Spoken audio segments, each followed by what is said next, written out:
Este episódio é patrocinado por Promobit, a plataforma que seleciona as melhores ofertas e cupons da internet. Acesse lá, promobit.com.br.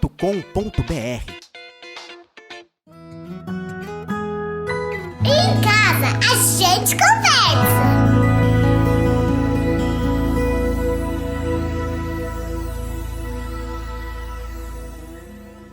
Olá, está começando mais um Em Casa a gente conversa. Se você ainda não segue nem curte as nossas páginas, vai lá no Deezer, no Spotify, no YouTube para ficar por dentro dos episódios novos. No Instagram a gente está como A Gente Conversa e no Facebook Em Casa a Gente. E hoje a gente vai falar sobre alimentação.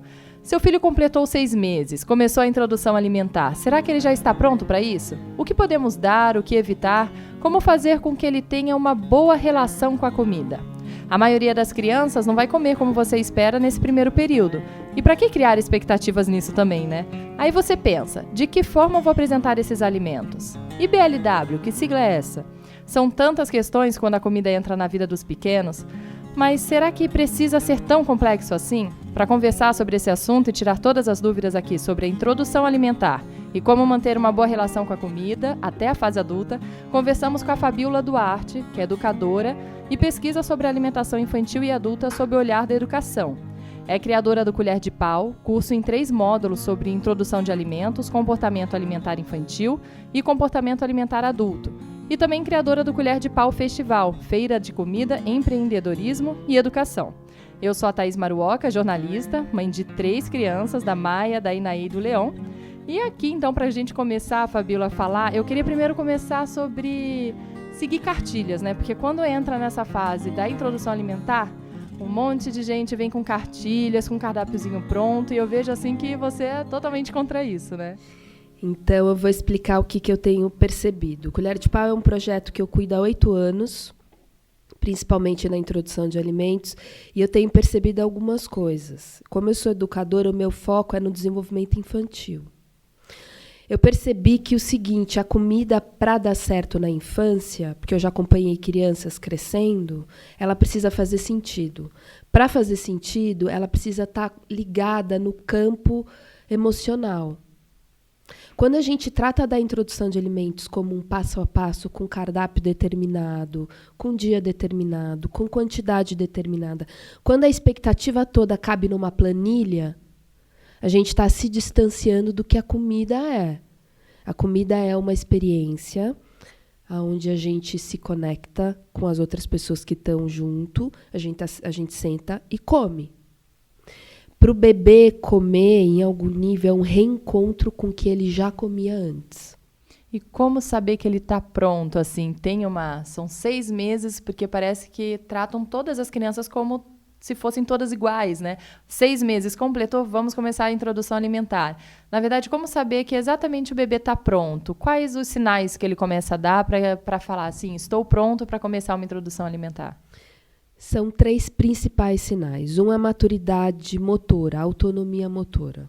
O outro é a maturidade digestiva e o outro é o processo cognitivo. O cognitivo está ligado com a maneira como cada indivíduo aprende e constrói o seu sujeito. Quando esses 3 aspectos se encontram, a criança começa a comer. Mas falar deles dessa maneira é muito superficial. Quando a gente fala de autonomia motora, eu não estou falando quando o bebê senta, ele está pronto para comer. Eu estou falando sobre uma visão mais ampla. É muito mais sobre observar na natureza os filhotes. Os filhotes só comem quando vão até a comida. Isso é uma premissa básica. Qualquer filhote. Os passarinhos são os únicos que recebem na boca. Contudo, só recebem na boca quando tem condição de esticar o pescoço. Eles esticam o pescoço até a comidinha que a mãe está entregando para eles. Então, é necessário tônus muscular, da verticalidade e ir até o alimento para você dar conta de digerir.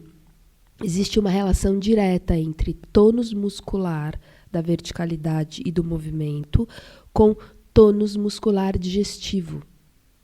Uma criança não deveria comer se ela não consegue sustentar a sua cabeça, por exemplo. Mastigação e deglutição seria um risco importante. Então, isso seria mais para frente mesmo, né? É muito Provavelmente raro um bebê de 6 meses já tá estar sentado. pronto para comer. O tônus muscular digestivo não está só ligado à segurança, a engasgos. Está ligado também à produção de enzimas digestivas. Na medida em que eu me movimento, eu lubrifico. Quando um bebê está mastigando, ele está salivando. Quando eu estou salivando, eu começo a digerir o que eu estou comendo na boca. Então, a digestão está diretamente ligada a movimento. E como, se o bebê não começar, então, uma introdução alimentar nessa fase, seria continuar mesmo com a amamentação, no caso? Seria continuar com o modelo de amamentação que ele vive. Se a mamadeira é na mamadeira, se é no peito. Isso quer dizer o quê? Se ele não está pronto para comer, quer dizer que ele não está pronto para digerir. Portanto, a comida seria quase um estresse no campo digestivo, nas mucosas intestinais. Mas isso também quer dizer que, em algum nível, ele ainda precisa da exclusividade do leite que ele recebe. Porque esse leite tem uma densidade nutricional importante que não se equipara a nenhuma papinha do mundo. Então, isso quer dizer que o sujeito, bebê Mariana, por exemplo, precisa de 7 meses e meio da exclusividade do leite. Quando ela terminar essa necessidade, então ela passa a se preparar para viver uma nova fase na vida. Então ela vai entrar em contato com outros alimentos. O bebê Pedro, com 6 meses, já deu e completou toda a sua reserva de nutrientes. Então ele já não precisa mais da exclusividade do leite. Então ele passa a interagir com outros alimentos. Então não é só o bebê está pronto para digerir, portanto terá a introdução de alimentos feita. É mais do que isso. É se eu antecipo, eu posso prejudicar a construção de reserva importantes de nutrientes essenciais que vai cuidar da primeira infância. Então, se um bebê não é cuidado direito nesse lugar, ele é sujeito a muitas ites. Dermatite, bronquiolite, passa um vento, fica resfriado, fica com a imunidade baixa. É importante cuidar da individualidade de cada sujeito. Isso garante saúde, né?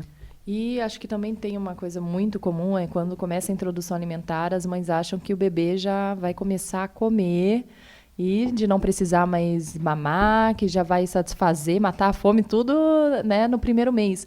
Então, tem muitas mães assim que eu vejo que ficam meio desesperadas nesse começo, né? Ah, meu filho fica mais brincando com a comida do que come, ele não come muito, eu preciso... E começa aquela preocupação, porque tem até a forma cultural mesmo, né, nossa, de que bebê gordinho é bebê saudável, de que bebê tem que comer bem, o que é comer bem, né? De que tem que comer muito. Então, isso daí eu acho que você deve ver direto também, né? No dia a dia, nos cursos que você dá. Eu vejo que o começo dessa história é que a mãe vive uma sobrecarga muito grande.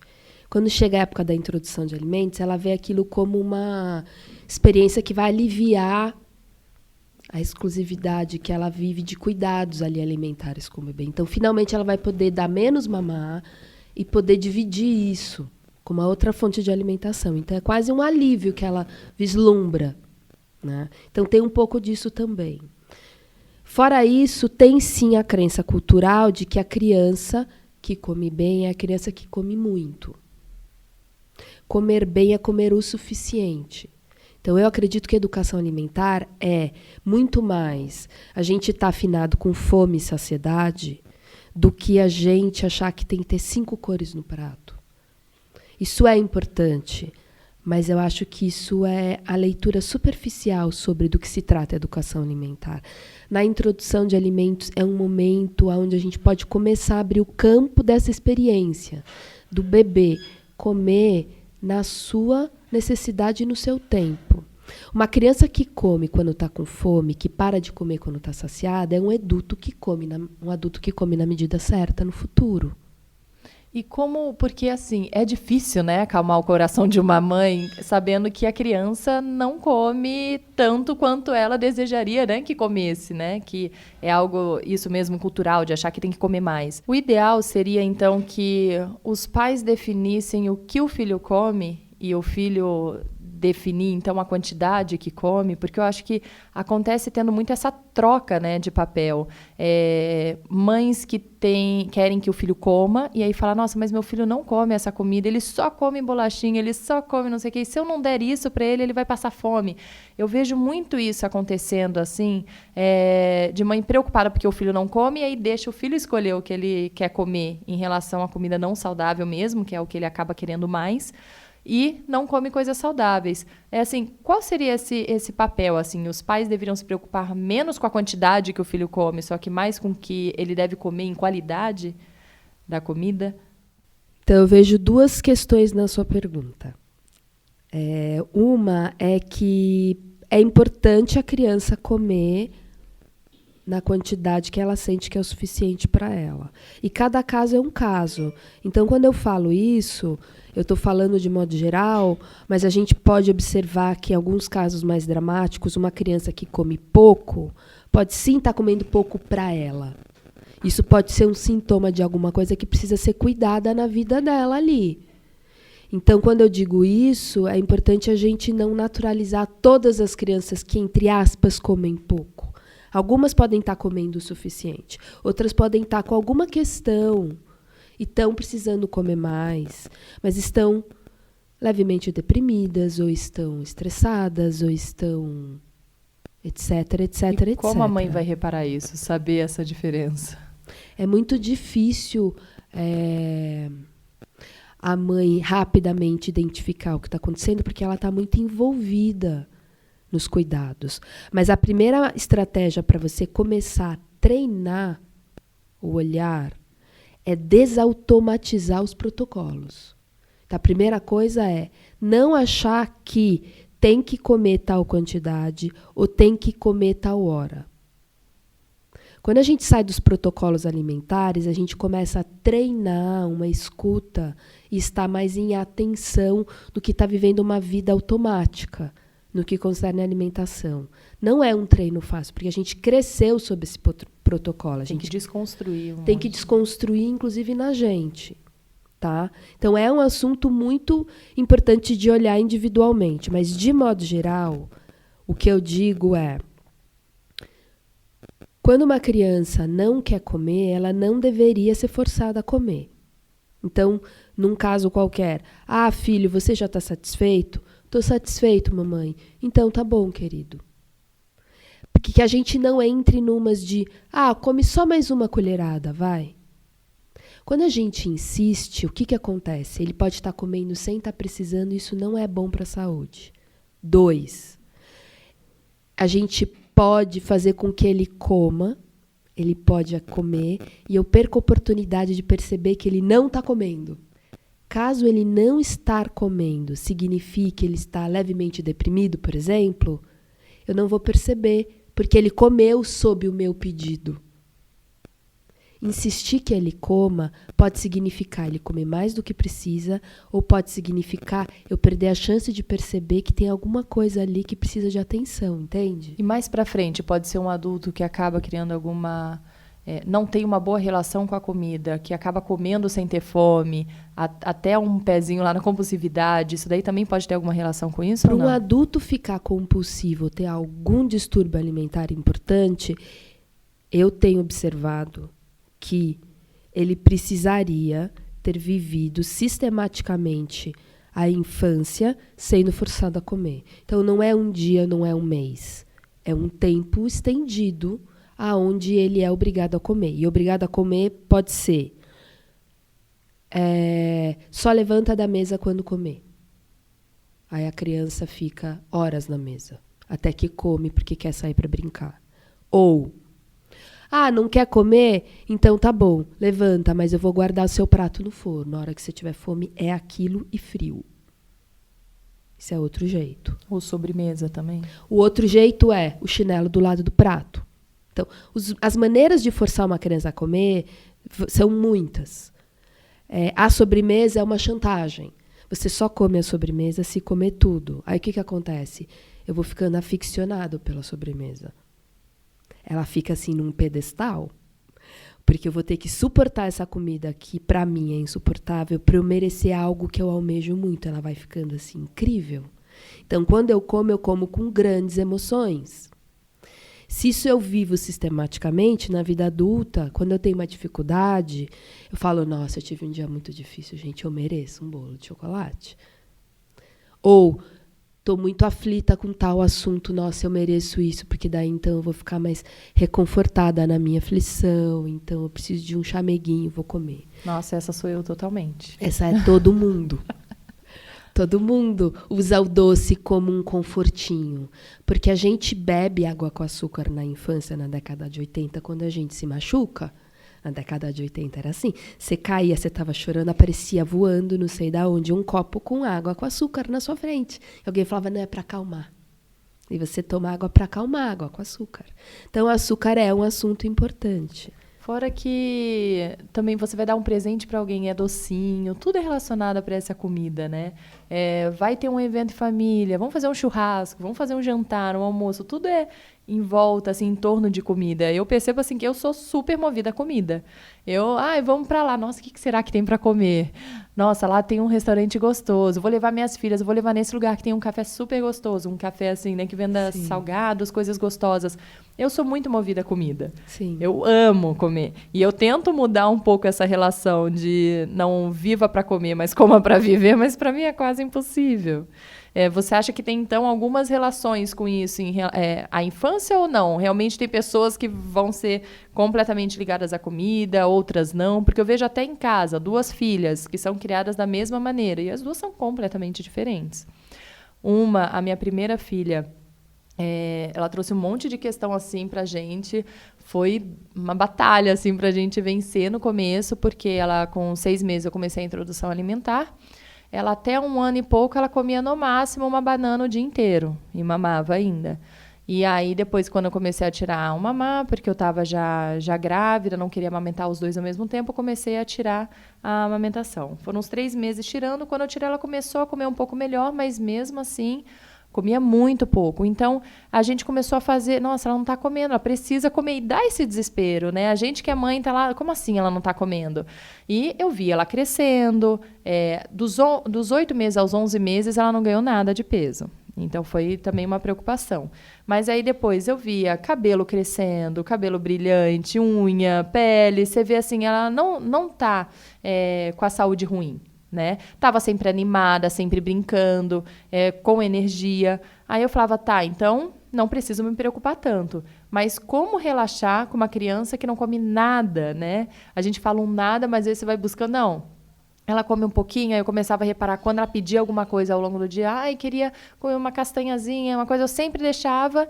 E aí eu via que ela comia muito picadinho durante o dia, mas aí nas refeições ela não comia. Então, até hoje, se ela come um lanche de manhã, ela está com 4 anos, ela não almoça direito. Se ela come um lanche da tarde, uma frutinha, ela também não janta, ela janta muito pouco. Muito pouco, eu digo assim, às vezes ela come umas 5 colheres e não quer mais.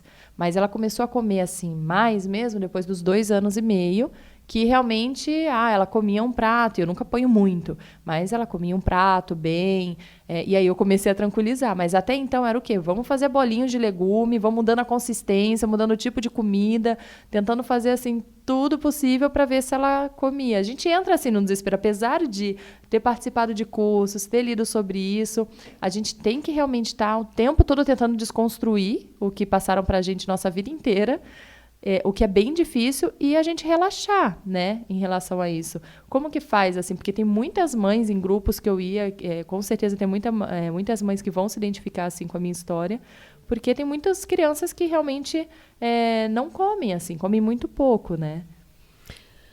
Uma vez eu atendi um casal que gostava muito de comer fora, e eles gastavam dinheiro em restaurantes.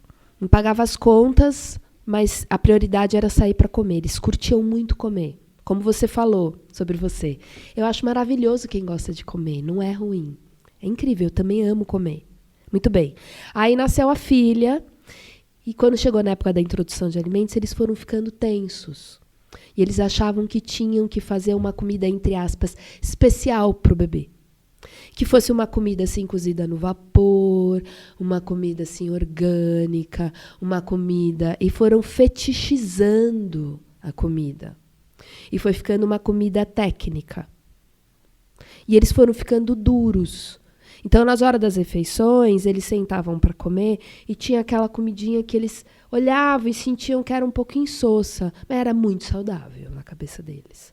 Não, mas isso é bom, porque daí a nossa filha vai comer isso, a nossa filha vai ficar forte. O que aconteceu? Foi um braço de ferro que durou anos.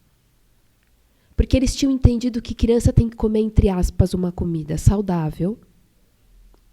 Dentro da cabeça deles, saudável era alguma coisa que eu vou explicar o que é.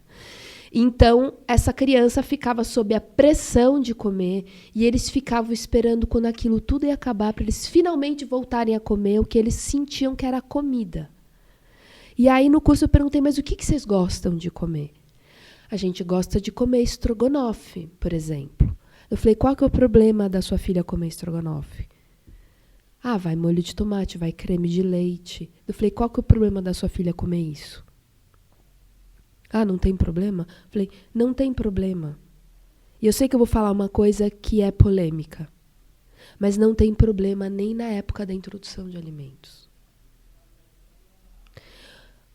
O que aconteceu nessa história? Eu falei para eles assim, vocês vão agora, a partir de hoje, começar a ter em casa a comida que vocês mais amam. É em casa que vocês vão ter. Ou quando vocês vão sair. E quando vocês forem fazer o estrogonofe de vocês vão caprichar na escolha dos ingredientes. Vocês vão comprar as versões melhores desses ingredientes. E vocês vão fazer o estrogonofe mais delícia do mundo. Vocês vão sentar na mesa e vão tomar um vinho. E a sua filha vai estar lá na mesa vendo vocês comendo em prazer. E eles fizeram uma revolução na relação deles com a comida, cuidando da origem de cada ingrediente, fazendo o que eles gostam, eliminando algumas coisas tipo caldos industrializados, ultraprocessados. Então faziam em casa, enfim. Isso. E a menina começou a comer. Então, cada caso é um caso. Mas eu gosto de contar essa história para dizer que ali a tensão era... Eles achavam que a menina tinha que comer uma comida diferenciada. O que eu estava falando um pouco antes, quando eu falei da introdução de alimentos, é que o bebê gosta de comer a comida que faz sentido. O bebê está na barriga de uma mãe por um tanto de tempo, recebendo o que essa mãe come. Ele já sente nuances de sabor. Quando ele está mamando no peito, caso ele tenha essa oportunidade, ele sente no leite materno nuances de sabor do que ela come. Aí quando chega na introdução de alimentos, a gente muda tudo. Você faz uma comida para o bebê, isolada da comida da família, sem tempero, descaracterizada. Poderia já dar, porque tempero, sal, tudo isso é indicado para uma criança maior. Né? Você fala de dividir a comida que a gente está comendo com ele. Então, não seguiria mesmo esse colocar uma leguminosa lá para frente, o sal só depois de 1 ano. Você fala para comer exatamente o que a família come. Agora, não tem um limite também, porque né, tem pessoas que vão comer um estrogonofe, fritura, todo dia alguma coisa assim. Açúcar, já vai dar para uma criança pequena. Então, assim, porque eu acho que a gente está falando aqui, né, de dar o que a gente come, mas acho que com limite do que é saudável também, né? Eu acho que é legal deixar claro assim, porque às vezes a pessoa...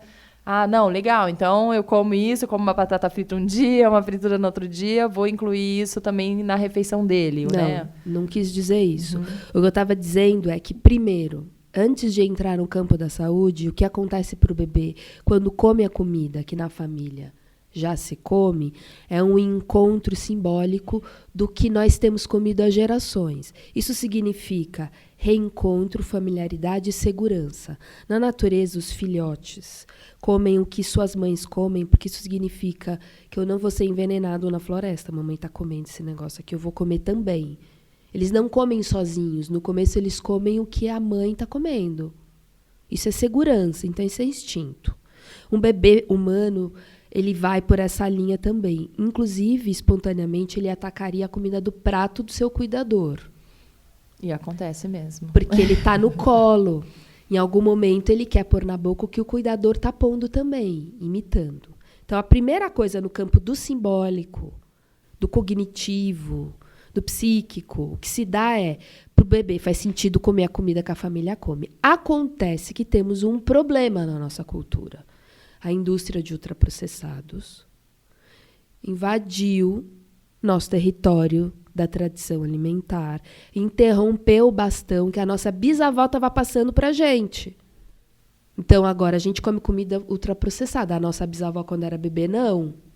Então, ela comer do que a família comia era só seguir a vida aí numa boa.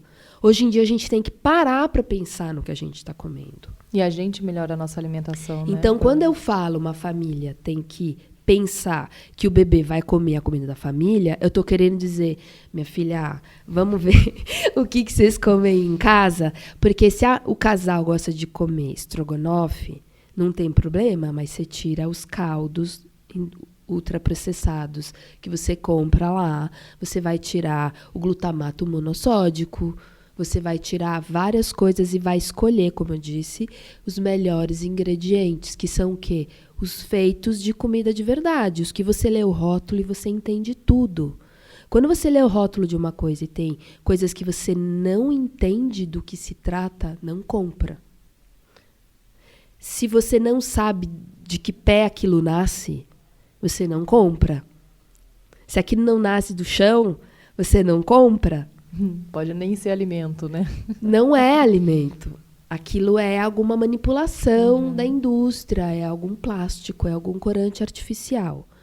Açúcar é para dar para beber? Não. Não é para dar para beber. Então, se a gente come açúcar sistematicamente, é bom a gente não oferecer para o bebê. Então, sim, no meio do que eu estou falando, açúcar é uma coisa que vem da cana. Então, dentro do quesito comida de verdade, eu poderia incluir o açúcar, mas não acho razoável de jeito algum o bebê comer açúcar, porque a gente que é adulto sabe que açúcar é um drama na nossa vida, porque vicia. É só você ficar 7 dias sem comer açúcar, no segundo você não aguenta mais.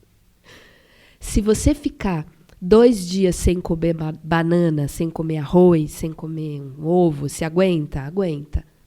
Quando a gente fica com dificuldade de ficar sem comer alguma coisa por 2, 3 dias, é porque aquilo é um item que está te aprisionando. Então, o açúcar é um tema para a gente falar bastante a respeito. Você está falando bastante dessa relação, né, com a comida. Eu acho que ela é muito mais importante do que uma preocupação de fato do que está comendo, né? Assim, essa relação que se cria de você gostar de comer, de você gostar de comer coisa boa, de você ter esse interesse por comidas saudáveis. Construir tudo isso para o seu filho é muito mais importante do que você fazer ele comer aquele prato todo, né? Então, eu acho assim que tem que ter uma preocupação... você até comentou já aqui, de não obrigar a comer tudo, porque pode criar uma versão mesmo até comida, falar de sobremesa, que a gente fala bastante também, eu já fiz isso também, vamos comer tudo para poder comer a sobremesa, que a gente ouvia isso na infância direto. Sim. E aí... Depois, quando a gente para pensar, realmente, e aí, né? A sobremesa tá lá no pedestal. Por que não? Vamos comer tudo que você ganha um brócolis, né? A gente cria a sobremesa lá em cima. E eu acho, assim, legal, pelo menos em casa, a gente monta muitas sobremesas saudáveis, assim. A gente faz um inhame com morango, bate inhame com morango, inhame com banana, abacate com cacau. E... tem gente, assim, de fora que vê e fala, nossa, suas filhas gostam disso? Eu não acho gostoso. E elas amam. Mas elas amam, assim, como se eu estivesse mesmo falando, vamos comer tudo, vai ganhar um sorvete, um bolo de chocolate. Porque elas, assim, super, né... não, eu quero comer tudo porque eu quero comer esse inhame com... E elas sabem que é inhame com banana, mas o inhame mesmo elas não comem. Então, assim, eu introduzi de outras formas a comida que elas não comem, né? Os legumes eu tento colocar, assim, de outras formas, mas de uma forma gostosa, sabendo que é um inhame, né? Porém, de uma forma que elas gostem. Então, por exemplo, o chocolate que eu dou para elas é um chocolate 70%. Eu sempre prefiro um chocolate também mais saudável.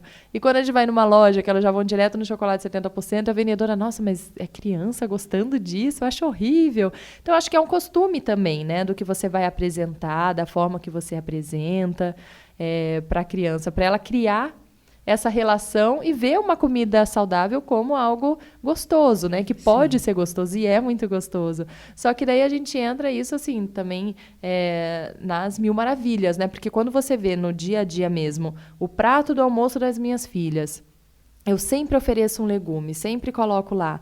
E elas não comem. Elas estão numa fase assim que não gosta de legume, isso desde sempre ofereci em todas as refeições. Elas tiram do prato. Ai, Eca, não quero. E tira do prato o legume. Como fazer com esse caso, assim, né? Com crianças que têm uma rejeição, a mais nova vai muito na da mais velha. Então, ela até comia, quando a mais velha começou a fazer isso, ela começou a fazer isso também. Então, assim, Eca, não quero. E aí, a gente cria vamos experimentar, não quero, você não pode insistir também, né? Porque como você mesmo fala bastante isso no curso, nas redes, você obrigaria uma amiga a comer, né? Ela tá lá na sua casa, eu não quero não, mas experimenta. Um pedacinho. Não, você não pode falar que não gostou se você não experimentou. Só pode levantar da mesa depois que comer, amiga. Então, se a gente colocar um adulto, uma amiga no lugar do seu filho, você vai ver quantas coisas bizarras que a gente acaba fazendo assim com eles, né? Mas e aí, a criança é seletiva que fala? Ou nem em todos os casos seria né, uma criança seletiva? Por que muita criança acaba rejeitando aí numa fase os legumes? Então, tem várias coisas que eu tenho vontade de trazer para essa sua fala. Uma vou contar rapidinho a história do quiabo do meu filho. Eu amo quiabo. Eu como uma panela sozinha. Eu amo quiabo. Eu também, até com a babinha, que um monte de gente não gosta, adoro quiabo. Eu também, quiabo. não, eu amo muito. E aí, meu filho não gostava de quiabo. E eu, como qualquer mãe, fiquei assim, chateada.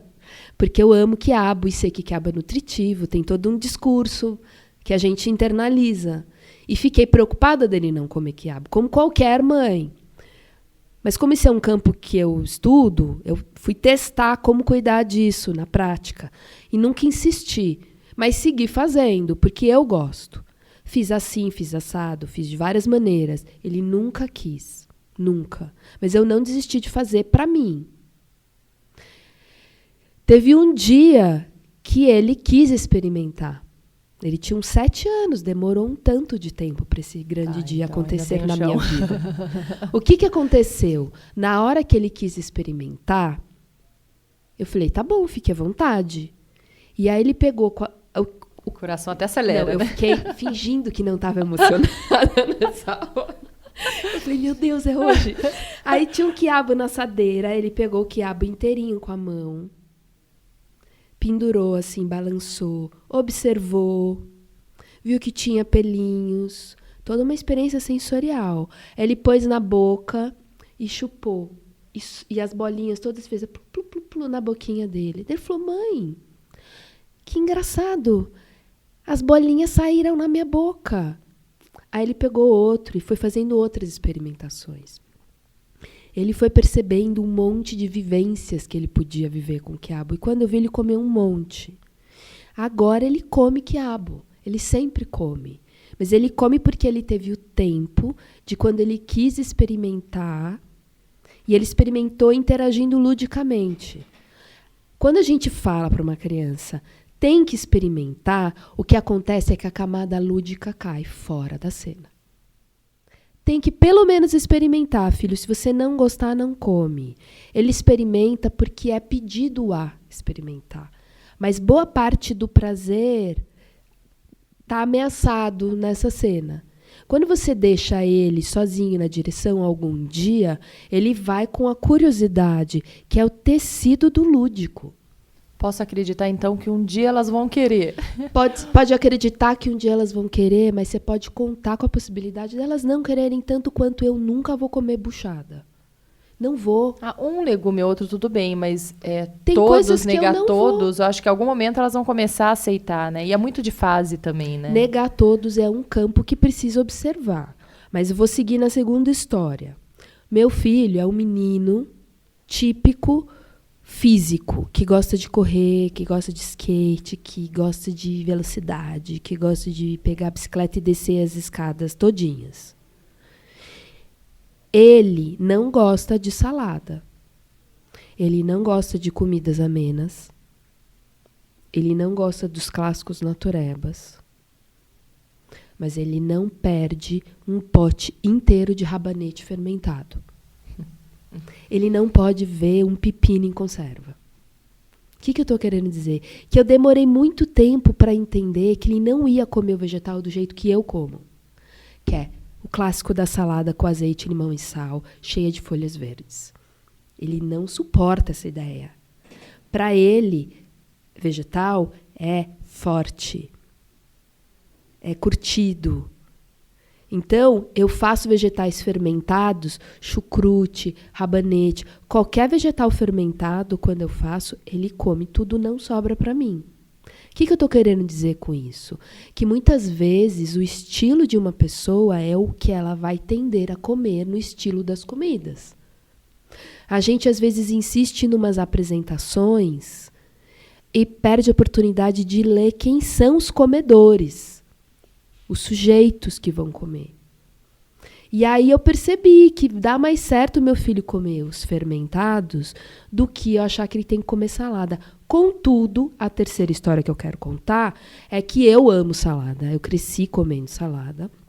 E quando meu filho falou solenemente para mim, mamãe, eu não gosto de salada, eu falei, tudo bem então. Mas você pode, por favor, lá na horta pegar para mim o pé de alface, porque eu amo. E ele virou o responsável pela salada. Eu quis que ele ficasse ainda em contato com isso, que não virasse um ódio, um tabu. Então, ele com a tesourinha rosa de cortar papel, era o cara que ia na horta pegar o pé de alface que ele escolhia. E ele voltava com autoestima para a cozinha. Ele era quem lavava o pé de alface, fazendo molhaceira na pia. Ele também era quem fazia o molho da salada para mim. Num pote de vidro, escolhendo os temperos que ele quisesse. Ele põe até canela às vezes. Pode inventar o que quiser, filho.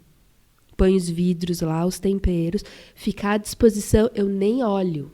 Vou fazer outra coisa. Ele mistura tudo, tampa o pote, chacoalha, com a boca virada para lá. Se der errado, cai lá, não cai na roupa dele. E aí, depois ele tempera a salada. E aí ele prova para ver se o molho ficou bom. Quando eu vejo, ele comeu o pote inteiro, a bacia inteira do alface, que ele anuncia solenemente que não gosta. Isso de ajudar a fazer a feira, de ajudar na cozinha, a lavar, aumenta o interesse deles pela comida. O que eu estou querendo dizer é que nesse campo da salada, ele continuou se sentindo importante e útil e com autoestima, o que foi uma fresta para ele não perder contato com comer salada às vezes. Então, não é que tem que comer salada porque tem vitamina. Eu como a salada porque eu que fiz o molho. Eu estou comendo para ver se mamãe vai gostar do gosto. O que eu estou trazendo com essa história? Que ele não precisa comer se ele não gosta, porque afinal de contas ele come os vegetais fermentados. Mas eu fiquei preocupada com dele ficar na identificação de eu sou o que não come a salada. Eu queria que ele se sentisse livre para ser quem ele quisesse, sem ele mesmo pôr um rótulo em si mesmo. Então, ele é quem come quando tem vontade, porque ele não é obrigado a comer. Portanto, ele não tem que resistir a mim de modo algum. E eu fiz esse trajeto com ele, dele ser quem lava e quem faz o tempero, para que ele não ficasse distante da salada. Então, o que eu estou querendo dizer? Que sim, ajudar e junto comprar, e ser quem cozinha, e quem põe o tempero, é um jeito deles estarem próximos sempre da comida, que quem a gente ama gosta de comer. Então, eu não como, mas eu estou fazendo para você, mamãe, porque eu te amo. Deixa eu provar para ver se tá bom. Então, eu estou livre para mudar de ideia se eu quiser. Muitas vezes a criança passa a infância inteira dizendo que não gosta de banana, porque insistem tanto que ela tem que comer, que ela precisa tanto dizer que não gosta. Mas ela até gosta. No vocabulário infantil, gosto e não gosto não quer dizer sempre não gosto do gosto. Quer dizer, estou precisando dizer não. Estou precisando dizer não, pode ser, putz, não gosto mesmo do gosto, mas pode ser, não gosto de como isso chega até mim. Ou não gosto de que me insistam comer isso. Ou não gosto da apresentação. Quando a gente para de forçar, ele tem a chance de experimentar se quiser. É um campo que se abre. E quando a criança não quer comer essas coisas, esconder aquele alimento lá embaixo na colher ou batido com alguma coisa também não seria legal, porque ele não sabe que está comendo aquilo. Ou, ok, fazer isso, mas também coloca um pedaço no prato para ele ver e ir se acostumando, se familiarizando. Porque, às vezes, por exemplo, como elas não comem nada, eu chego de legumes, né? Vamos fazer uma panqueca. A massa da panqueca tem espinafre, tem cenoura. E elas sabem que tem. Ai, por que essa panqueca da semana foi roxa? É porque tá com beterraba. Aí a mãe até falou, eu gostei de beterraba porque eu gostei da panqueca. Ué, pois é, você gostou. Então, assim, ela sabe que tem, mas tá lá misturado, não tá o alimento sozinho. Isso também seria, ou se você não contar para ela que tá lá, é pior? É melhor ela saber sempre o que tá comendo, porque senão parece que ela nunca vai saber que gosta também, né? Isso, exatamente. Teve um pai num curso que contou que cresceu comendo carne de dinossauro. Porque ele não gostava de carne. Aí a mãe dele falou, tá bom, meu amor, não vou mais te fazer carne. Mas hoje eu fiz carne de dinossauro. Porque ele estava na fase do dinossauro. E ele falou, é mesmo? Qual dinossauro é? Ah, é tal. Ah, então deixa eu provar. E comeu. E gostou. E passou o resto da infância comendo carne de dinossauro. Até que um dia ele cresceu e percebeu que passou anos sendo enganado. E ficou arrasado. E com um mal-estar moral de ter percebido que nunca comeu carne de dinossauro, porque não existe mais dinossauro. Então foi forte, foi um sonho que caiu. Foi uma desilusão. O efeito disso na relação dele com a carne foi ruim. É uma história dramática, extrema, para dizer que eu, sim, discordo da gente esconder. Porque em algum momento a criança vai saber, tá? E concordo com você quando diz que é bom misturar, mas é bom anunciar. Então, por exemplo, meu filho não gosta de ovo. Odeio ovo, mamãe. Mas adora crepioca. Que é o quê? Ovo com tapioca. Ele sabe e ele faz. E ele me vê fazendo. Ah, mas crepioca eu gosto. Então, tá bom. Tem um problema ele gostar só do ovo na crepioca? Não, gente. Porque o gosto mudou. Talvez para ele o gosto do ovo seja forte demais. Não tem problema. Eu fico contente dele comer o ovo de outras maneiras. Então, tá tudo resolvido. Ele não gosta muito de temperos verdes. Se ele vê salsinha, coentro, alguma coisa assim, ele vai se incomodar. Mas quando eu faço o frango dele, eu falo dele, mas é meu também, eu faço um frango ensopado. Então eu pego o frango, coloco num panelão, coloco todos os temperos verdes que eu tenho na horta, os que eu compro, coloco taioba, coloco ora pronobis, tudo que ele anuncia que não gosta. Ele me ajuda a pegar. Ele pega a tesoura, que eu tenho uma tesoura na cozinha, e corta comigo. Não existe segredo algum. Tá tudo lá. Ele sabe que tá lá. Eu encho de água, boto um monte de temperos, um monte de coisas, azeite, sal, e deixo aquilo curtindo lento por horas. Então fica um frango delicioso, incrível, ensopado, que depois sobra tanto caldinho que é tipo o meu caldinho Knorr Natureba. E ele adora. E depois eu pego esses caldinhos, que ficam os cubinhos congelados, e esquento o arroz dele com o caldinho. A gente faz isso com os legumes. Vai fazer o legume, aquela água aguada, para fazer o arroz, né? E aí, de alguma forma, então, elas estão comendo um legume. E elas sabem? Isso não, do arroz não. Mas dessas outras formas, da sobremesa que vai o inhame, da panqueca que vai a beterraba, essas elas sabem. O que eu tô querendo dizer é que meu filho come de diferentes maneiras tudo que em algum nível tem expectativa dele comer. É pura semiótica. De um jeito eu não gosto de olhar para isso. Eu não quero isso dentro de mim. Mas de outro jeito eu acho interessante, eu acho bonito, eu acho gostoso.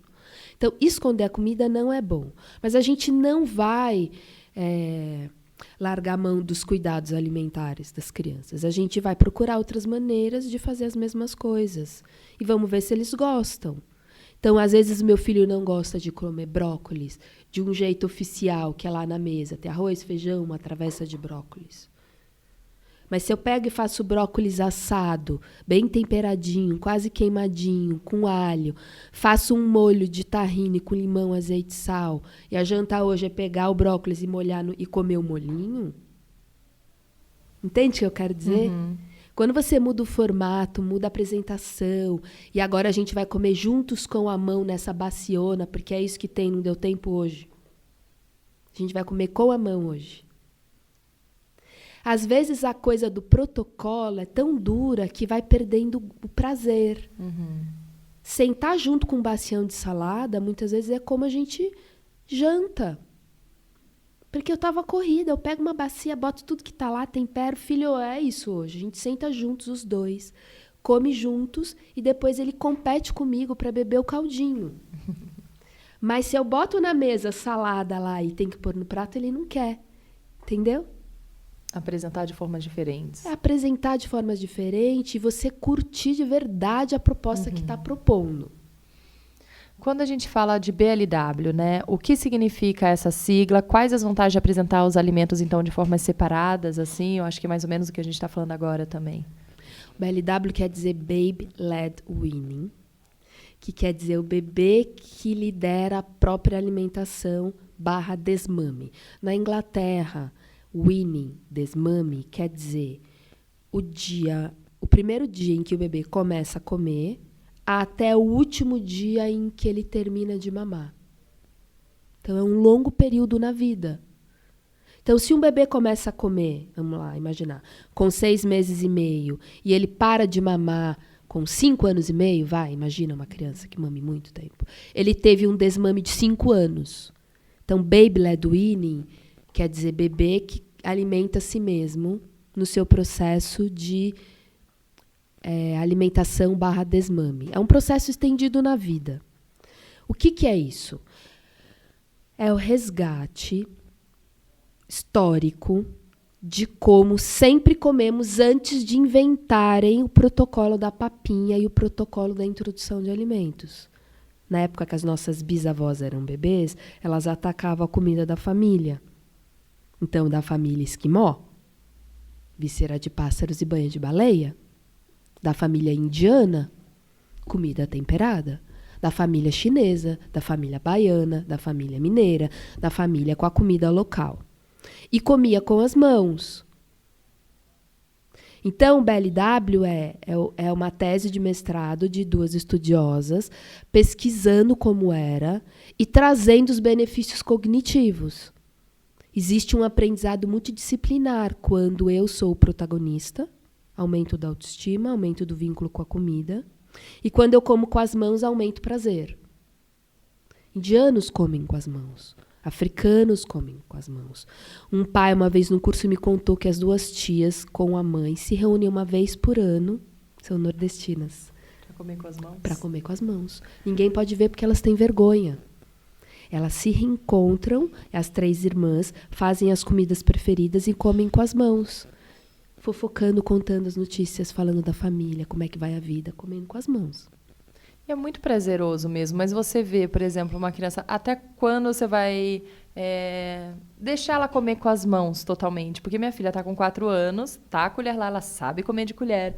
Quando falava, vamos comer de colher, Maia, direitinho. Aí Naê ainda come mais com a colher mesmo, tem 2 anos, mais com a colher do que com a Maia. A Maia, que é a que teve, inclusive, essa dificuldade toda com comida, ela adora comer com as mãos, mas ela pega até arroz com a mão, feijão com a mão. E o Maia, pelo menos arroz e feijão come com a colher. Mas a gente fica nessa, porque realmente vamos depois comer fora. E você fica meio preocupada com isso. Mas tudo bem, então, né? Deixar a criança... claro, você tem que ensinar para ela saber também. Mas em casa, você liberaria assim mesmo? Pode comer tudo com as mãos porque você está achando gostoso. Para ela é mais prazeroso comer. Você deixaria todos os dias? Eu não sei como seu filho foi, se ele comia bastante com colher ou com as mãos. Antes de falar, eu queria dizer uma coisa que eu acho muito importante, que é o seguinte. O BLW virou uma moda aplicada por muitas e muitas famílias na introdução de alimentos.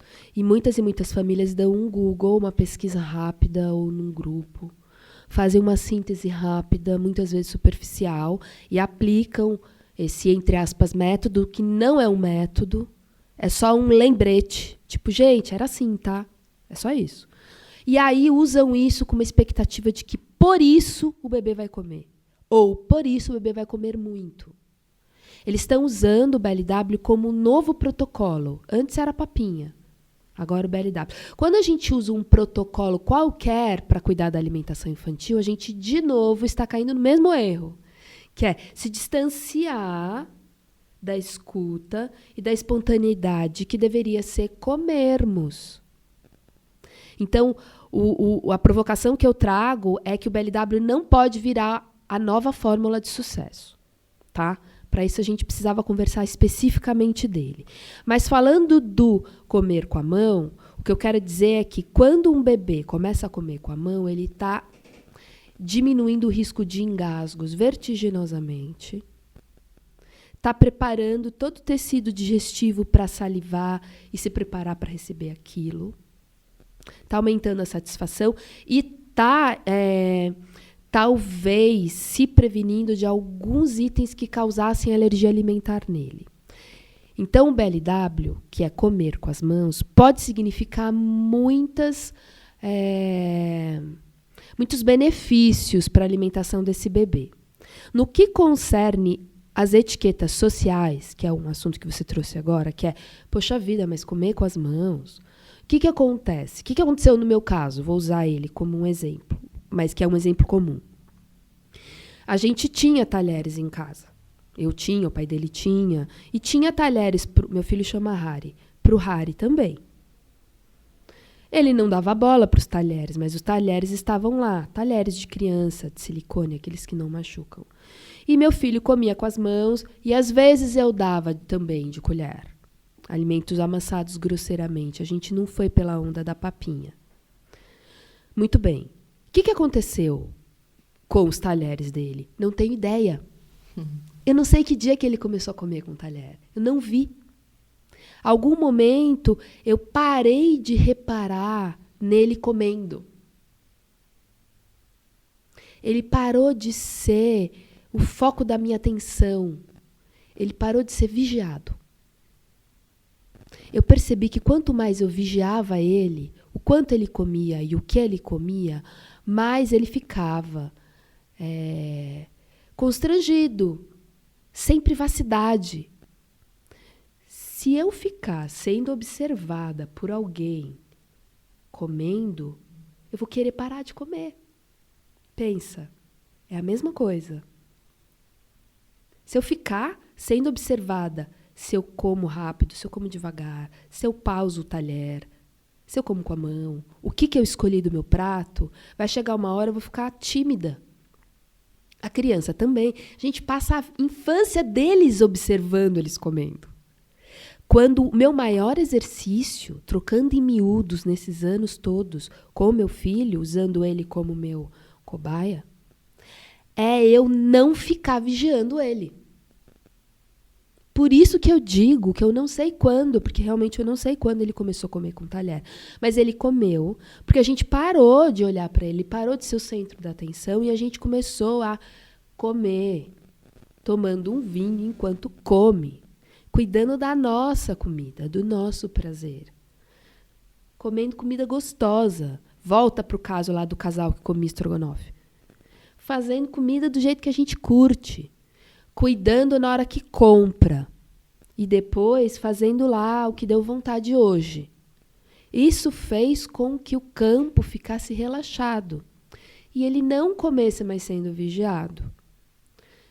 Eu acho que foi por isso que ele logo começou a comer com talher. Porque ele viu a gente sendo tão feliz, curtindo tanto comer, que ele queria logo ficar que nem a gente, participar no mesmo patamar, igual a gente ali no rito. Se papai e mamãe comem com talher, nossa, que chique isso, como é que faz? E ele come direitinho, até hoje. Não sei como é que ele aprendeu, como é que ele segurou. Realmente eu não vi isso acontecer. Se uma criança por muitos anos continua comendo com a mão, tipo 5 anos ainda come exclusivamente com a mão, a primeira coisa que eu vou fazer, é perceber que pode ser que demore um pouco mais de tempo. Quanto mais eu falo, mais tempo vai demorar para ela parar. Então eu vou parar de falar agora, para ganhar tempo na vida. A segunda coisa é comprar talheres novos. Especiais. Para todo mundo. Não é para ela, porque senão é truque. Lá vem mamãe com mais um truque. É talher novo, comprar um jogo novo de talher. Para a família inteira. Pode ser com prato novo, com guardanapo novo. Tipo, alguma coisa nova aconteceu aqui na mesa. E deixa lá do lado. A outra coisa é começar a aumentar o campo do lúdico. Por exemplo, o Harry adoraria comer de palitinho, de hashi. É a maior paixão dele. Então, às vezes, ele come de hashi. Só que ele aprendeu, ele não sabe ainda. Apesar de uma amiguinha dele saber. E tá com quantos anos agora? 9. 9. Já poderia saber, a amiguinha dele é mais nova e sabe. Mas aí ele usa um elástico, ele amarra um elástico no hashi. Então, às vezes, ele vai lá na cozinha, pega o hashi, põe o elástico e come. Às vezes, ampliar as maneiras de comer com o talher podem fazer com que uma criança maior se interesse em comer. Porque é legal comer com a mão.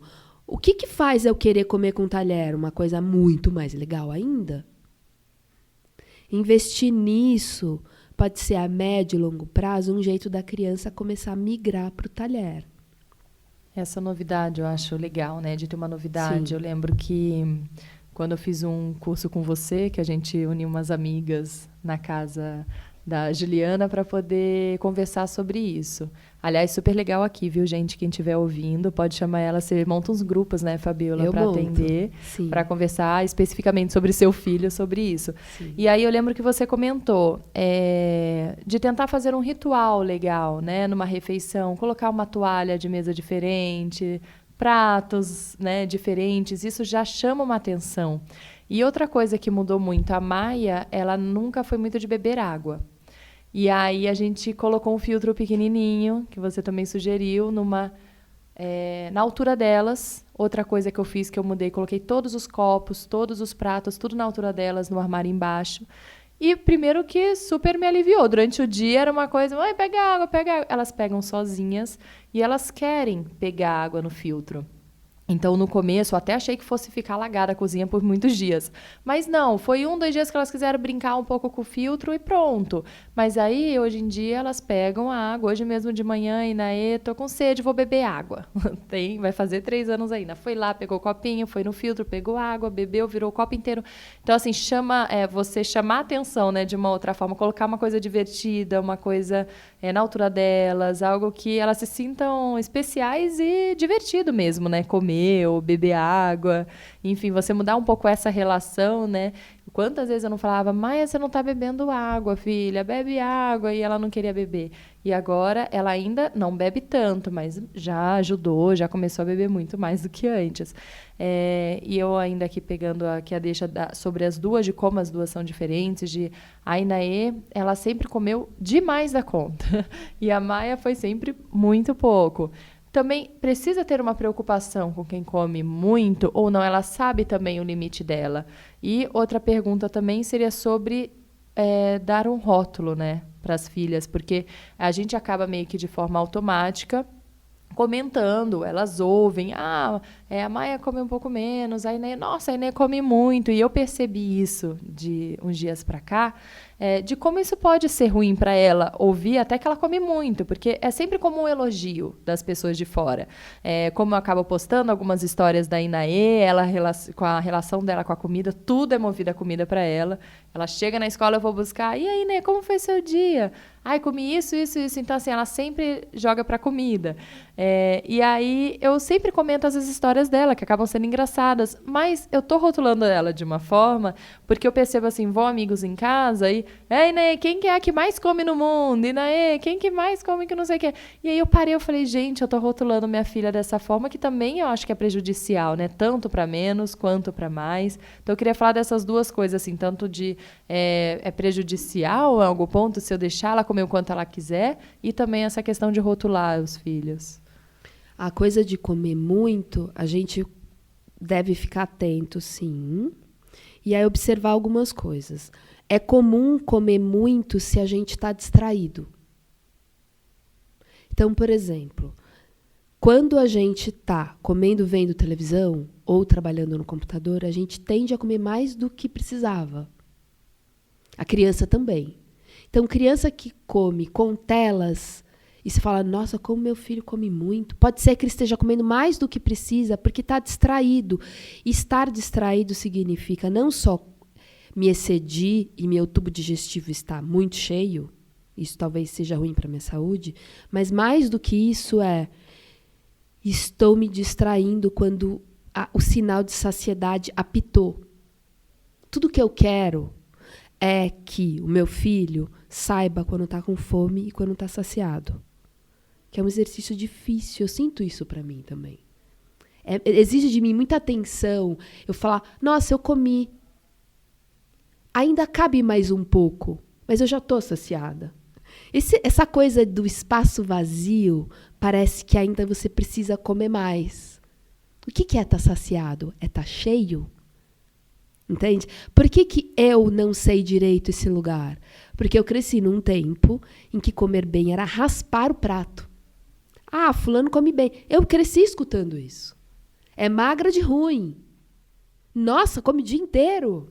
Comeu, já quer comer de novo. Uhum. Eu achava ótimo, eu achava o máximo. Eu achava que era maravilhoso isso, porque eu comia muito. Então eu tinha chegado num patamar de, que legal, deu certo. Eu como muito, né? E comia muito até ficar cheia. Quando eu fico no exercício de atenção comigo, eu percebo que eu como mais do que preciso quando eu estou cheia. Então, quando uma criança come muito, mais do que pode ser ruim para a saúde, é ruim para esse termômetro. É quase um campo da meditação isso. Se eu estou atenta à minha saciedade, eu vou estar atenta a coisas que podem estar passando desapercebidas no campo das minhas emoções. Muita coisa pode estar invisível dentro de mim e do meu olhar para o mundo, se nem saber da minha saciedade eu dou conta. O como eu como está muito ligado e parecido com o como eu vivo. O como eu me relaciono comigo, com o mundo externo. Então, é uma super metáfora da vida. Então, uma criança que come muito, observa se ela está distraída comendo. Pode ser isso. Pode ser, tem sal demais ou açúcar demais. No caso dela, não usamos muito sal, ela não come açúcar e nunca, na frente da TV, isso a gente nunca deixou, celular na mesa, nunca tem nada disso. Então pode ser que ela realmente goste ela querer mesmo. comer 3 pratos seguidos. E aí uma coisa que eu reparei é depois disso, inclusive, de taxá-la como comilona, ela começou a comer pouco. Ela começou a comer pouco, não. Ela começou a comer menos. Aquela coisa de 3 pratos já não acontece mais. Ela, às vezes, ela fica satisfeita antes de terminar o primeiro prato. Ela, eu não quero mais, obrigada. Né? Tô satisfeita. Ainda nem fala direito satisfeita, mas ela fala, tô satisfeita. E aí que eu liguei um alerta do, será que é porque a gente começou a falar isso ou não tem nada a ver? Foi realmente uma fase dela, né? Mas ela comia bastante, ela ainda é muito ligada assim tudo, ela liga a comida, mas que nem eu, que eu falei que eu vou nos lugares procurando, né, o que vai ter para comer. E aí a minha preocupação era essa, porque uma era a preocupação de comer de menos, e agora é uma preocupação de, será que preciso me preocupar dela comer muito? Meu medo é ser uma ansiedade, alguma forma assim que esteja colocando na comida, porque como você disse, né, tem todo um reflexo, né? Quando a gente é premiado com comida, quando a gente tem a comida como um campo de ameaça, tipo, só come se fizer toda a lição. Quando tem essa prática, pode detonar, sim, um comer excessivo. Então, a gente tem que observar como está cuidando da linguagem na hora da comida ou em relação à comida, tá? Eu não sei, precisa observar, mas eu conheci o caso de uma menina que era esse clássico aí de que comia bem, e que comia muito, e ela foi se destacando entre os primos. Ela era a que comia muito. Que é isso de rotular, né? Era o tal do rótulo, isso que você trouxe. O que aconteceu? Ela chegava na casa dos avós e ficava esperando, olhando assim, para ver quando que iam falar que ela estava comendo bem. E começava a comer ansiosa para esperar a atenção. Ela recebe atenção especial porque come muito. Na escola, o mesmo acontecia. Ela era a que comia muito bem. E ela começou a ficar acima do peso. Aí a mãe percebeu, ela comentou uma vez num curso, ela falou, Fá, eu percebi que ela come muito, porque ela está esperando quando vai ser elogiada. Às vezes a gente faz isso com o bebê na introdução de alimentos. A gente fala, ai, que lindo, ainda bate palma. Quando o bebê come, às vezes a gente fala, ai, parabéns, meu amor, comeu tudo. Que lindo, parabéns. Quando a gente premia muito quando alguém come, pode ser que a pessoa fala, que incrível comer, gente, sou mais amado. Que incrível comer, recebo atenção especial, extra. Come até para deixar os pais felizes, né? Não para... Um pai, num curso, me contou essa história. A mãe dizia, eu fico muito feliz quando você come. E ele cresceu escutando isso. Eu fico mais feliz, eu fico muito feliz, estou feliz porque você comeu. E aquilo foi ficando tão mântrico que ele começou a acreditar que grande parte da felicidade da mãe se dava se ele comesse. Ele comia e já ficava assim, ó, minha mãe ficou feliz. O que aconteceu? Ele ficou obeso mórbido, fez um monte de terapia, percebeu todo esse campo, fez a cirurgia bariátrica, só assim ele emagreceu. E é um assunto da terapia dele. Então, assim, é claro que foi um caso dramático, né? É importante dizer que as mães e culpa é quase sinônimo. A gente sente culpa muito facilmente por qualquer coisa. Para um padrão alimentar virar um distúrbio, ele precisa ter sido vivido sistematicamente por muito tempo. Então, se eu hoje, ou às vezes, falo, filho, parabéns, você comeu tudo, não quer dizer que meu filho vai ficar um adulto com problema.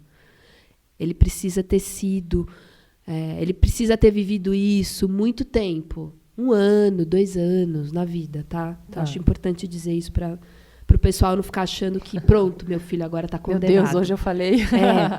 Nossa, deu ruim. E uma dúvida aqui, por exemplo, aquela família que só tem coisa saudável em casa, preza muito por isso, se preocupa com a alimentação dos filhos. Isso pode gerar uma compulsão contrária, por exemplo, eu não posso comer doce aqui em casa, quando sair eu vou querer comer um monte de doce. O que você fala sobre isso e a importância disso também, de talvez não proibir, pode de vez em quando, de que forma evitar que isso aconteça também? Eu sou super natureba. E quando meu filho foi crescendo, eu fiquei preocupada com isso. Eu falei, nossa, esse menino vai ficar louco por um brigadeiro? Como é que eu vou cuidar? E eu fui fazendo experimentações. Eu me lembro que um dia a gente estava indo para uma festa. Era muito novo isso pra gente ainda, pra mim também. E no carro, eu falei, filho, só 3 brigadeiros, tá? Ele já chegou na festa só pensando no brigadeiro, né? Ele chegou na festa, enfiou o brigadeiro no bolso. Nos 2. E na boca. E não saía da mesa. Eu não falei nada e fiquei passada. Olhando aquilo, eu falei, nossa, foi o que eu falei. Nunca mais eu falei isso. O que aconteceu? Ele nunca mais fez isso. Proibir é tudo que você não pode fazer. Porque se você proíbe, a criança vai querer comer porque ela fica ligada no paradigma da escassez, que é, meu Deus do céu, vai faltar, só pode 3. Quando eu vou poder de novo? É melhor eu guardar para as vezes em que eu vou querer de novo, porque só pode 3 a cada vez, eu tenho que guardar. Por todas as vezes que eu vou querer e não vou poder, porque só pode 3. Não é que ele está sendo mal educado e te desobedecendo. É um instinto ativado pelo medo da escassez. Mas sabe que eu tenho isso? Assim, minha mãe sempre foi muito saudável. Em casa nunca teve refrigerante, essas coisas, nunca teve fritura. Mas ela também não proibia. Era uma coisa que a gente podia, de vez em quando, comer. Em casa não tinha. Mas vamos sair, pode comer. Mas eu tenho uma coisa, por exemplo, isso que a gente está falando, de vou sair. Às vezes eu não estou nem com vontade de comer doce naquela hora. Mas tem um doce, mas meu Deus, como eu não vou comer aquele doce? E eu como, sem estar com vontade. Então eu fico, nossa, parece que me proibiu. Até chamei minha mãe, mãe, você já me proibiu? Você falava que eu não podia comer. Ou eu passei fome, o que foi? Porque eu tenho uma coisa com comida. Disso, às vezes eu não tô com vontade de comer, mas como assim tem um brigadeiro ali, eu não vou comer esse brigadeiro? Mas isso acontece só com doce ou com Doce. salgado? Só com doce. Então pode ser... É um assunto esse. Mas a coisa da infância, vou contar outra história. O Harry na escola leva lanche, que eu faço. O que você quer? Eu quero pão com isso, com aquilo. Eu quero isso, eu fui fazendo.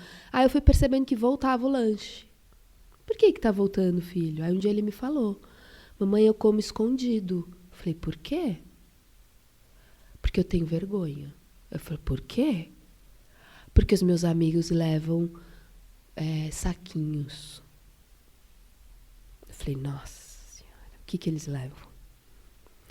Leva esse salgadinho, leva aquele suquinho de caixinha, leva isso, leva aquilo. Eu falei, vamos comprar.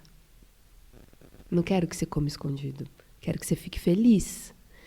Aí a gente foi no supermercado e eu comprei suco de caixinha. Só que daí eu escolho um bom. Eu escolho sem açúcar, sem conservante, tem vários. Eu quero esse salgadinho. O que é o salgadinho? É assim assado. Eu vou lá na prateleira e você encontra hoje salgadinhos orgânico, que são de boa qualidade, que não tem sem conservante, glúten, que não tem transgênico. O que eu tô falando? Eu tô falando que a gente tem que tomar muito cuidado com o peso da alimentação conceitual. Se a gente cuida de uma criança dentro de um cativeiro natureba, a vida toda, essa criança vai crescer e vai ser um adolescente viciado em Coca-Cola. A gente ganhou? Não, a gente perdeu. Então é melhor ele poder experimentar de vez em quando, festa, e tudo bem se quiser comer 8 brigadeiros naquela festa. A melhor coisa é ele comer os 8 à vontade e depois falar, nossa, mamãe, que é o que acontece. Nossa, mamãe, acho que eu comi demais. Eu falo, o que aconteceu? Comi 8, falei, nossa, filho, se eu comer 8, eu vou passar muito mal. Vem cá que eu vou fazer um chazinho pra você. E não falar, tá vendo, mamãe falou. Também não. Não é pra eu dar uma lição de moral porque ele fez alguma coisa que eu já avisei que ia dar errado. É falar, meu amor, eu sei, é assim mesmo. Vem cá, vou te fazer um chazinho pra você sarar. Não é pra entrar no campo da inadequação. Fui inadequado, saí do campo do cativeiro natureba. Tá vendo? Meu Deus, eu faço isso às vezes, de falar, você tá tendo dor de barriga, é porque comeu muito chocolate. Então a gente acaba mostrando que é por causa disso. Mas eu falo que foi por causa, mas sem dar bronca. Sim. Eu falo, então, filho, acho que foi por causa do brigadeiro, você não acha? Eu acho. Tudo bem, meu amor, eu vou te fazer um chazinho e você vai sarar. E não, bem feito. Sim. Ô filho, nunca mais, hein? E tudo bem pra criança você já ensinar, por exemplo, isso aqui não é legal, porque tem muito açúcar. Você falar essas coisas assim, o açúcar não faz muito bem. Ou você acha que também não é legal tanto explicar tanto assim para criança sobre Depende, alimentação? cada caso um caso. Depende da situação. Depende muito. Se ele tá numa festa e tá todo mundo comendo cachorro quente, aquele da pior qualidade, todos os amigos,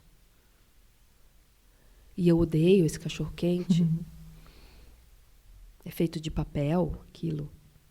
Para mim é realmente dramático. Tudo que eu quero é que ele coma o cachorro-quente junto com os amigos. Agora, se ele tá, por exemplo, mamãe, eu quero comer um doce. Tá bom, filho, vamos fazer. Não, mamãe, eu quero comer um doce, quero que a gente saia para comer, eu quero comer o doce da padaria. Eu quero comer um doce não sei da onde.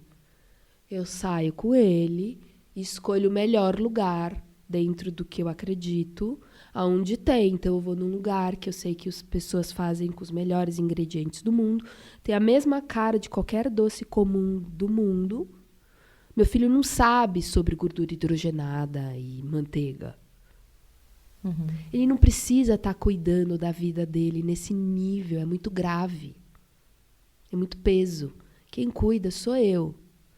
Então, eu não levo ele na padaria da esquina para comer o doce. Eu levo ele na padaria do bairro, que é de fermentação natural, e que o cara faz uns doces cheios de açúcar, mas que ele não vai usar margarina na receita. Então, o Harry come lá aquela torta toda, mas que eu sei o que o cara pôs ali. Então, eu evito ficar na argumentação conceitual, porque aquilo, um dia, ele vai falar, mamãe, como ele já me disse... Quando ele era pequenininho, a gente ia no supermercado. Mamãe, eu quero esse iogurte, eu quero esse negócio. Eu falava, filho, isso é muito corante. Um dia, quando ele estava maior, ele virou para mim na mesa e falou: mamãe, eu quero comida com corante. E com conservante. Ele falou furioso. Entendeu?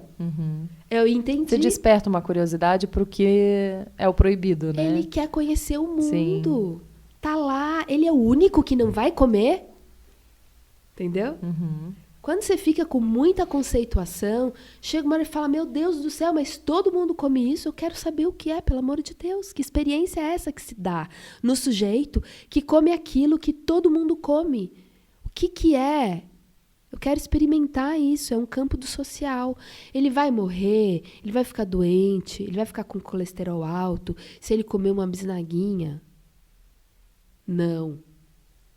Se ele comer todos os dias, vai. Então, eu sou, às vezes, a que compra a comida que ele deseja e que é a que eu não compraria. Quando eu percebo que está entrando num extremo de eu quero muito ser igual aos outros, mamãe. Então, eu comprei pipoca para ele fazer no micro-ondas da escola.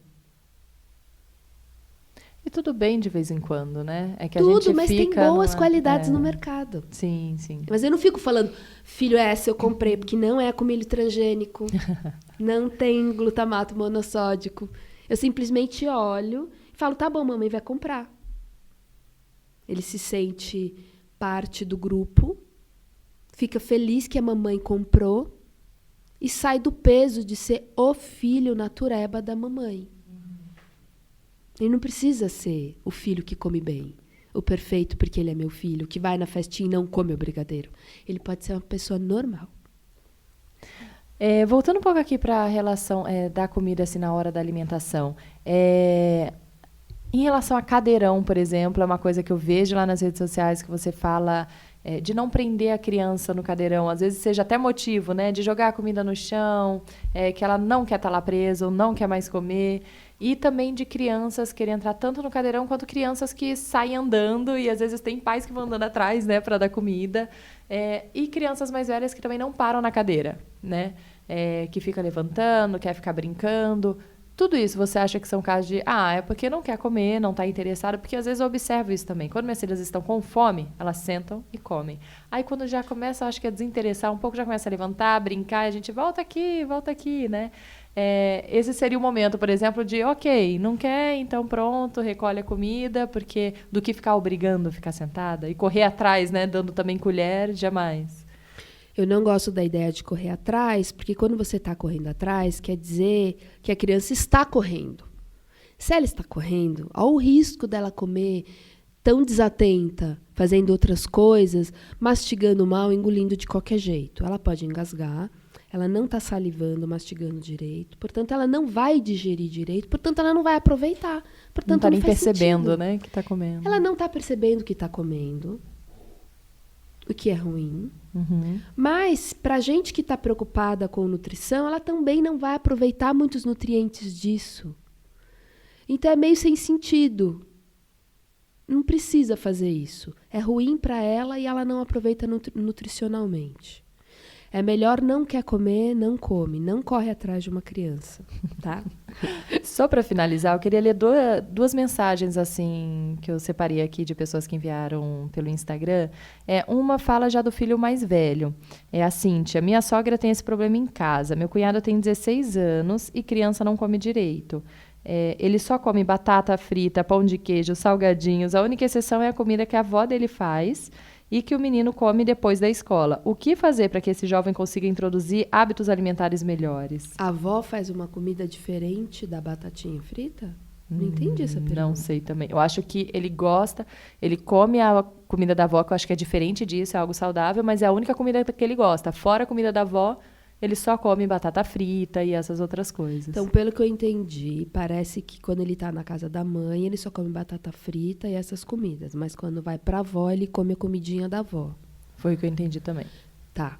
Então, eu tenho uma tese a esse respeito. Que é o seguinte. Escuto há anos os adultos contando no Colher de Pau o seguinte. Quando eu era criança, a minha mãe ficava preocupada que eu comesse tudo. E me forçava a comer, ou batia, ou etc. Porque tinha que comer, porque é saudável. Mas quando eu ia para casa da minha avó fazia a comida que eu mais gostava. Ou, quando eu ia para casa da minha avó, eu era acordada com um café com leite e pão com manteiga na cama. Ou, quando os primos todos iam para casa da avó, a avó fazia uma comida diferente para cada primo. Tem todo o lado afetivo envolvido. A avó carrega a desresponsabilidade alimentar. Portanto, ela faz a comida para te agradar. A mãe ficou encaixada num lugar do cuidado, da tarefa, do dever, que é um papel exaustivo. A criança tende a não querer comer aquilo que está envolvido com tensão. Mas quando ela está com a avó é aqui, entre aspas, mima, que faz a comidinha mais gostosinha, mais gordinha, mais temperadinha. Então é essa comida que a criança vai comer mais. Então me parece um clássico isso. Então, como resolver isso? Juntando a figura da mãe com a avó. De alguma maneira, essa mãe sair um pouco da comida técnica e fazer mais uma comida parecida com o que uma avó ou com o que essa avó faz. Eu imagino que ela faça uma comida caseirinha, de verdade, uma comidinha, mas que faça mais temperada, mais gordinha, e que dê um mimo, que dê um carinho, e que fala, vem cá, meu amor, fiz o que você queria. E para crianças assim maiores que já não comem bem, por exemplo, no caso dele, que só batata frita, pão de queijo, e a mãe queira começar a introduzir alimentos mais saudáveis, como fazer esse caminho assim inverso? Porque começar apresentando algo saudável é mais fácil, acho, do que voltar, né? Crianças que não comiam coisas saudáveis e começar a comer. A mãe que quiser começar agora a apresentar coisas saudáveis, como que faz esse caminho inverso? O caminho inverso é lento e progressivo. Então, a primeira coisa é deslocar a expectativa. Não vai mudar de quinta para domingo. A segunda coisa é fazer o que essa criança gosta ainda, mas com ingredientes de boa qualidade. Então, já que meu filho só gosta de batata frita e pão de queijo, eu vou comprar o melhor queijo que existe, o melhor ovo que existe, o melhor polvilho que existe, a melhor manteiga que existe. Eu vou fazer um pão de queijo incrível para o meu filho e a batata vai ser orgânica e eu vou fritar num óleo incrível. E é isso. Melhorar um pouco para começar a apresentar. E aí depois você poder... Quando eu dou uma comida que quando eu olho, eu falo, nossa, pelo menos os ingredientes estão bons, eu começo a ficar menos angustiada. O cuidado é na mãe. Aos poucos, eu vou começar uma estratégia de observação para poder fazer a criança experimentar outros formatos. Quando eu contei no começo da nossa conversa que meu filho não gosta de salada, mas adora um vegetal fermentado, pode ser que o que vai mudar nessa cena aí é eu entender que meu filho não gosta de creme de mandioquinha. Mas se eu fizer uma mandioquinha bem assada, na churrasqueira, queimadinha, grelhada, talvez ele goste, porque ele gosta de batata frita. Ele gosta de coisa queimadinha e crocante, com pelinha crocante. Tô entendendo a semiótica desta pessoa. Vai aos poucos. De repente, ele é o churrasqueiro. É muito lento e devagar, mas vale a pena. Quando a gente vai devagar, seduzindo e conquistando e fazendo junto. Sabe que a gente, há menos de um mês, começou a dar mandioca e inhame do mesmo jeito de batata. A gente começou a fazer a batata, mandioca, inhame na air fryer, lá, né, fritar sem óleo. Sim. E fica crocante, fica sequinha e elas estão adorando. Então, começaram a comer pelo menos esses legumes de um mês para cá. Claro! Elas estão dizendo, eu gosto de comida que faz barulho na boca. São crianças. É lúdico comer. Eu gosto de comer e é durinho e depois quando eu rompo o dente é macio por dentro. Eles não estão comendo tabela nutricional. Eles estão em experiência. A gente não pode se esquecer disso. Quando uma criança já é um adolescente e tem um caso crônico, é então seletiva, tá? E precisamos cuidar, a gente vai ler o que ela gosta e tentar copiar essa sensação em outras possibilidades alimentares. Devagar, sem pressão. E entender por que a avó faz sucesso e eu não. Tentar juntar, fazer parceria com a avó, reproduzir o que a avó faz para o filho. Por que a avó consegue mais que eu? Como é que é o discurso? O que ela está proporcionando de experiência estendida? Então essa pessoa é recebida em casa no sofá com cobertorzinho. Recebe uma sopinha no colo. É muito amor. Aí chega lá em casa, tem que sentar na mesa, comer a comida que tem a vitamina A, B, C, D. Então, de repente, mudar um pouquinho o approach, sabe? A abordagem. E aqui a outra pergunta é da Nina, que ela tá com um bebê pequeno. Então, ela falou que ela tá super perdida. Estou introduzindo comida para o Luca agora. Não sei os horários para dar os alimentos, não sei o que dou primeiro, não sei se estou dando o suficiente, se preciso dar água após a refeição, se eu amasso com garfo ou bato no liquidificador, uma loucura, ela falou. Então, e é bem isso, né? Porque eu acho que começa uma introdução, as mães têm 1 milhão de perguntas, não sabem tudo isso, né? Como apresentar a comida para o bebê. Acho que a gente falou bastante aqui, né? Do BLW, de tudo isso. Talvez da água a gente não tenha falado. Sobre dar água junto com a refeição. O que você acha sobre isso?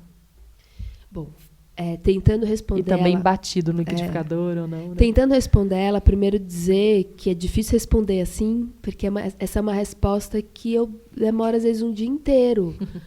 Porque eu estou falando de maneira mais profunda e reflexiva sobre isso. Mas eu já quero dizer para ela, eu acho que isso já vai ajudar bastante, que não importa a textura, não importa o formato, não precisa ficar com essa preocupação.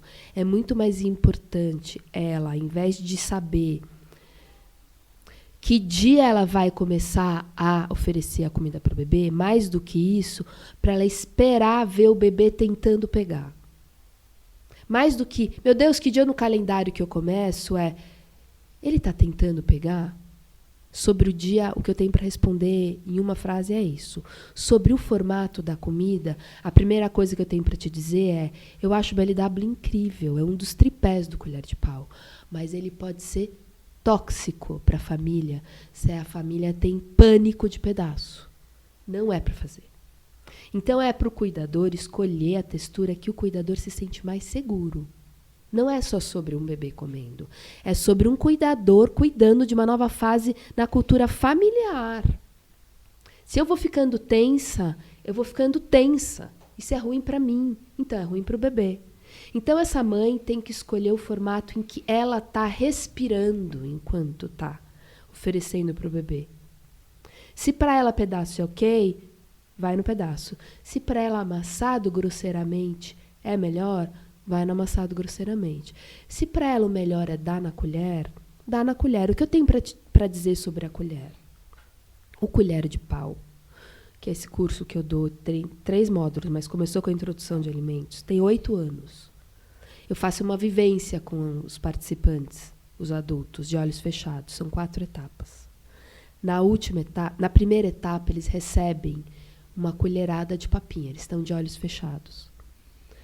98% das pessoas há 8 anos, umas 2.000 pessoas já fizeram essa experiência comigo lá no curso, relatam que foi invasivo e que tiveram o impulso de cuspir.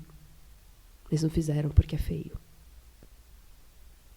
Se eu sou uma mãe que escolho dar na colher, então a dica que eu dou é: o bebê e a colher estão a uma distância de 1 palmo, por exemplo. Então o bebê está distante da colher, então a mãe para a colher longe, no campo de visão do bebê. E o bebê olha a colher. E o bebê vai até a colher. Pronto. O que vai acontecer nessa família? Eu já vi isso acontecer bastante.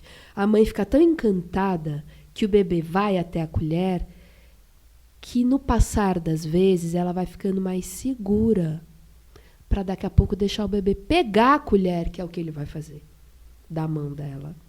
E daqui a pouco ela fala: nossa, gente, que incrível. E daqui a pouco ela vai ter mais segurança para aumentar a textura da comida. Por que eu estou falando isso? Porque eu sei que comer é mastigar. Papinha está no paradigma do beber. Um bebê que está sob introdução de alimentos em papinha, dentro do que eu penso e sinto e acredito como educadora, ele não está na introdução de alimentos. Ele está ainda vivendo o paradigma da alimentação umbilical. quando ele estava na barriga, era um fluxo ininterrupto pelo cordão umbilical. Aí ele nasceu. Começou a mamar na mamadeira ou no peito. Cada um. O que é? Estou no colo passivo, deitadão, recebendo um fluxo em mim. Glup, glup, glup, glup, glup. O que é a introdução de alimentos? É uma mudança na chave psíquica. Eu, como qualquer filhote na natureza, inclusive os passarinhos, me estico até o alimento. Porque quando eu me estico até, quer dizer que eu tenho tônus digestivo de lidar com isso. Se eu estou em introdução de alimentos recebendo papinha, eu estou bebendo comida. Se eu estou bebendo, eu não estou mastigando. Eu não comecei a introdução de alimentos. É uma mudança psíquica, mas é também um cuidado digestivo. Tudo isso para dizer que se a mãe só se sente segura com a papinha, vai nessa. Mas para te cuidar, afasta a colher para cuidar do bebê. Ele vai ficar mais feliz. Afasta a colher e deixa o bebê ir até a colher. Porque daí essa mãe vai falar, uau, que demais. E vai aos poucos se sentindo segura para aumentar a textura. Daqui a pouco ela está tão segura que deixa no pedaço. É um passo lento, gentil, amoroso, que pode ser com ela também. Legal, muito obrigada por responder aqui todas as perguntas. Aliás, eu trouxe aqui uma página inteira de questões e a gente conseguiu conversar sobre tudo aqui. Muito obrigada por ter vindo. E as pessoas que quiserem, então, conhecer um pouco mais do seu trabalho, onde que encontram nas redes sociais, o site para fazer curso, que você também dá para adultos, né? Vou atrás também para mim, que eu acho que eu estou precisando de um curso desses. São 3 módulos. Um é o Colher de Pau Introdução de Alimentos. Com o tempo, eu criei o Colher de Pau Comportamento Alimentar Infantil, para cuidar dessas coisas ditas seletividade alimentar infantil. E aí, a partir de crianças com mais de 1 ano, até a adolescência, qualquer idade. E tem um Colher de Pau Adultes, para adultos e adultas, que é para a gente falar só da nossa relação com a comida, que eu percebo que aparece muito em todos os outros cursos. Todo mundo arranja um jeitinho de começar a falar de si. Ah, porque eu tenho um vício em açúcar. Ah, porque eu não consigo não sei o quê. E eu percebo que quando os adultos estão cuidados, eles conseguem cuidar melhor. Então, por isso que eu inventei esse módulo. Para me achar nas redes sociais, pode procurar por Fabiola Duarte, Fabiola com 2 L's, tanto no Facebook quanto no Instagram. E para procurar o Colher de Pau, também no Instagram e no Facebook tem as 2 páginas. Tá? E eu divulgo os cursos tanto nas redes sociais quanto no site. O site é fabioladuarte.com.br. Fabiola com 2 L's. Muito obrigada, então, pela participação. Um prazer imenso. E para você que queira ouvir aí os próximos episódios, toda quarta-feira a gente está com um episódio novo, conversa algum assunto muito bacana aqui da maternidade. Pode ouvir no Spotify, no iTunes, Deezer, YouTube, escolha a sua plataforma predileta. A gente se encontra então na próxima semana com assunto novo. Muito obrigada por mais um dia estar aqui com a gente e até lá. Esse podcast é apresentado por Toribá. Para outros programas, acesse toribacomunicação.com.br.